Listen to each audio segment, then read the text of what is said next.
Om Namo Bhagavate Sri Ramanaya. Prostrations to Bhagavan, who shines as the self in all beings. Let us start the satsang with a prayer by Sapna, followed by Muktakatrayam by Sri Nandakumar sir.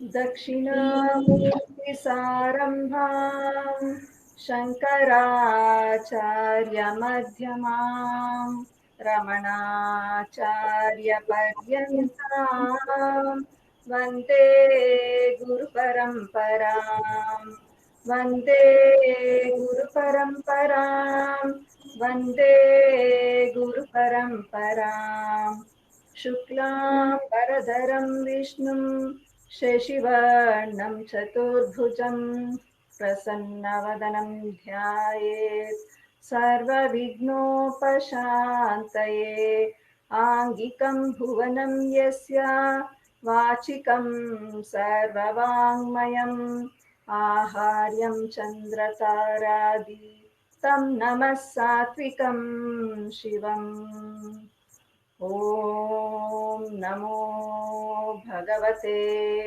श्रीरमणाय. Namo Ramana to everyone.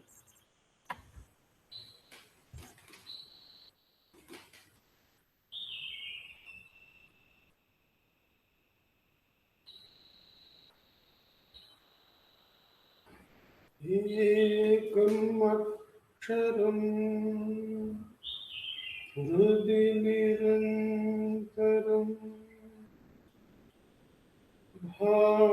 भासते स्वयं लिख्यते कथम्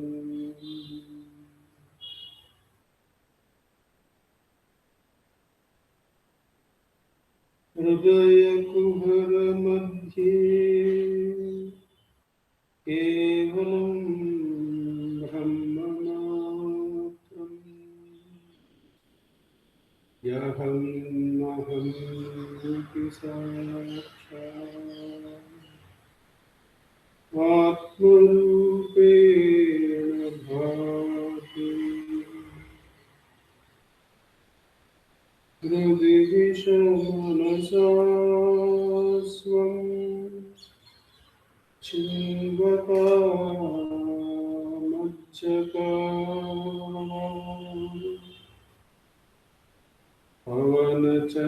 पवनचलनरोधा आत्मनिष्ठो भवत्वम्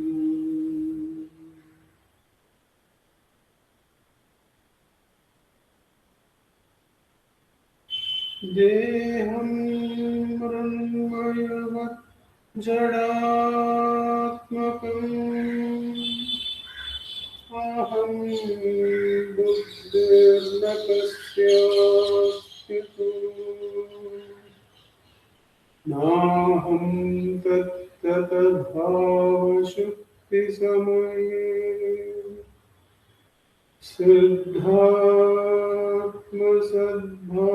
सिद्धात्मसद्भातः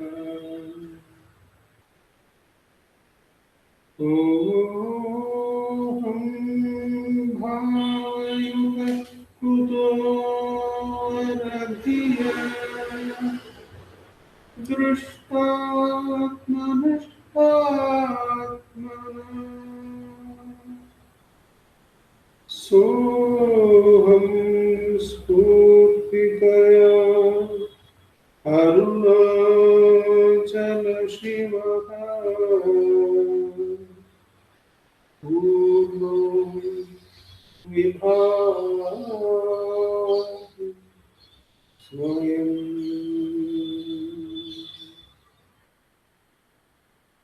सोहं स्फूर्तितया अरुणाचल शिवः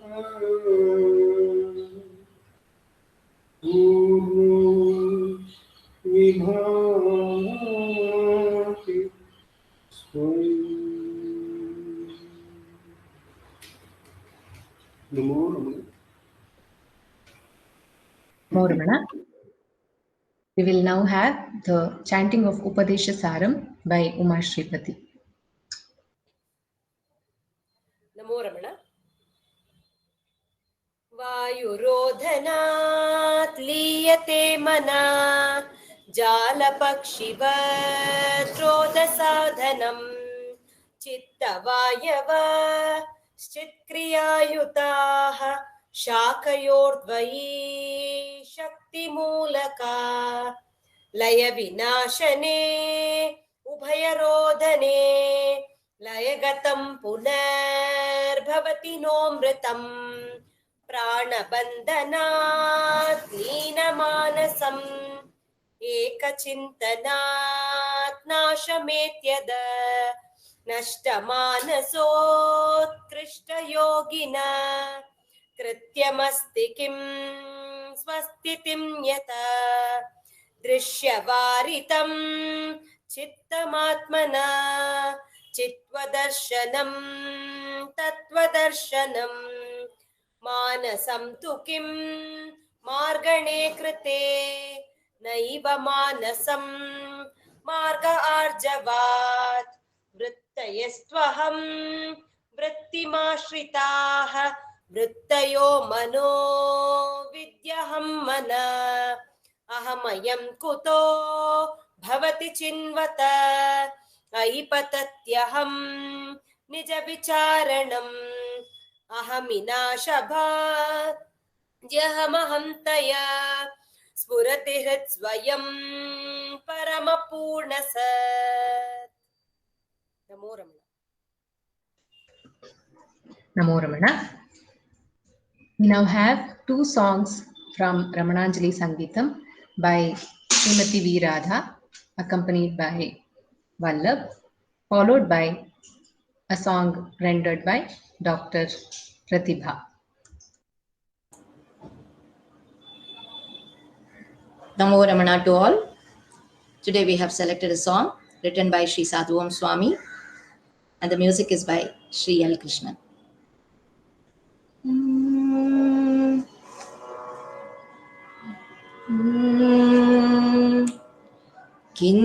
கிஞ்சுமடியா நெஞ்சமிருந்தருள் கொஞ்சும் ரமணா நமோ நமோ கிஞ்சுமடியார் நெஞ்சமிருந்தருள் கொஞ்சும் ரமணா நமோ நமோ கை கூப்பிடுவார் மெய் காத்து அருள்வோய் கை கூப்பிடுவார் மெய் காத்து அருள்வோய் கருணா ரமணா நமோ நமோ கருணா ரமணா நமோ நமோ கெஞ்சும் அடியார் நெஞ்சமிருந்தருள் கொஞ்சும் ரமணா நமோ நமோ குரு ரமணா சத்குரு ரமணா சத்குரு ரமணாய நமோ நமோ குரு ரமணா சத்குரு ரமணா சத்குரு ரமணாய நமோ நமோ சத்குரு ரமணாய நமோ நமோ காரணமில்லா கருணை கடலே கத்தியே ரமணா காரணமில்லா கருணை கடலே கத்தியே ரமணா கத்தியே ரமணா கெஞ்சும் அடியார் நெஞ்சமிருந்தருள் கொஞ்சும் ரமணா நமோ நமோ பூரண ஞானம் அளித்தல் புரியும் காரண குருவே நமோ நமோ பூரண ஞானம் அளித்தல் புரியும் காரண குருவே நமோ நமோ காரண குருவே நமோ நமோ கிரி அருணாச்சல மறை ஒளிமணியே அருணை ரமணா கிரி அருணாச்சல மறை ஒளிமணியே அருணை ரமணா அருணை ரமணா கிஞ்சும் அடியார் நெஞ்சமிருந்தருள் கொஞ்சும் ரமணா நமோ நமோ கிஞ்சும் அடியார் நெஞ்சமிருந்தருள் கொஞ்சும் ரமணா நமோ நமோ கை கூப்பிடுவார் மெய் காத்து அருள்வோய் கை கூப்பிடுவார் மெய் காத்து அருள்வோய்